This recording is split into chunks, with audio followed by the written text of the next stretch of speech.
What's going on, guys? Jesus loves you. My name's Cody, and this is a Christian news show we do every Monday, Wednesday, and Friday. But before we get into the news stories today, I need to backtrack just a little bit. Because in my last video, I was just like, why don't we give the TSA guns? Why would that be a problem? And with my words in my head, that seemed like a smart decision. And luckily, it didn't become a controversy in our videos, but it became a controversy like everywhere else. And this is mostly because most people, turns out, don't like the TSA, which makes sense. I really don't like them either. They abuse their powers time and time again. But my thought process was simply give them guns, people won't shoot them. But it turns out that's expensive, and guess who's paying those expenses? Taxpayers. And we're not only spending money to give these people guns, we are also spending money to train these people on how to use said gun. So now it's being said that the TSA all having guns would be ridiculous, but maybe one person would have a gun and be trained on how to use it. But people are still also against this even because you're still giving taxpayer money to an agency you don't really like. So yeah, I just wanted to bring that whole controversy to light just because I brought it up in my last video and just was like, this is how it is.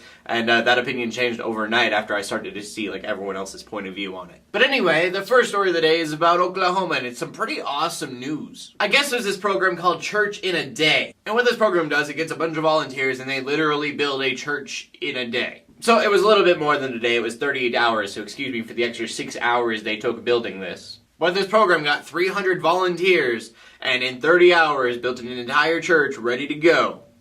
That's awesome. And I guess this isn't the first one they've built, they've had over 100 projects. So I just found that I had to share it with you guys, because it's cool.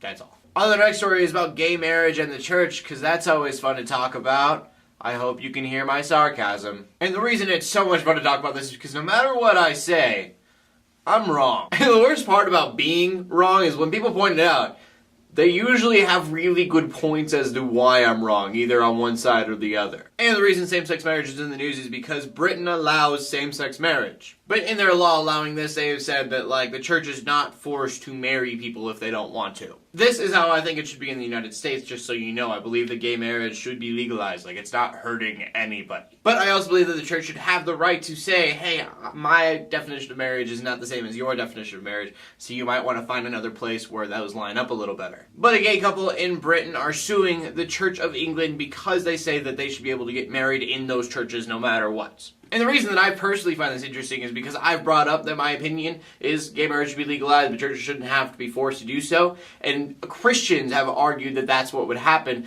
is that Christian churches would look as like hate groups for not marrying gay couples. But there is one thing that I really don't understand. This may surprise you, but I'm not gay, so I don't know their point of view. But why would you get married by a pastor that you don't agree with? That's just one of those things that I've never really gotten. All of that being said, if you are gay, I love you.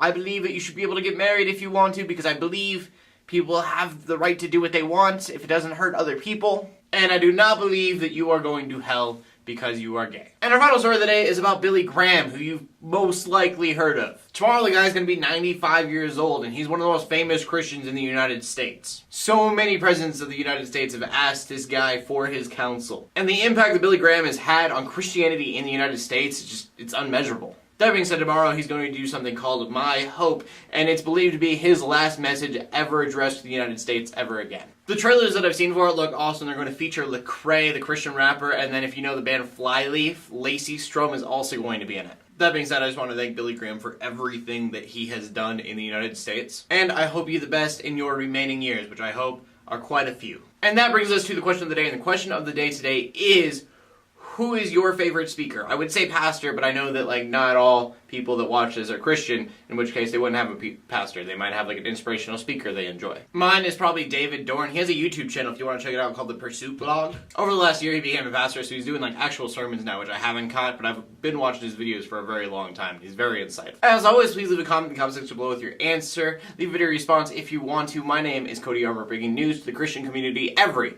Monday, Wednesday, and Friday. In closing, let the haters hate, let the Christians pray, and to everybody, like, subscribe. I'll see you later, and God bless.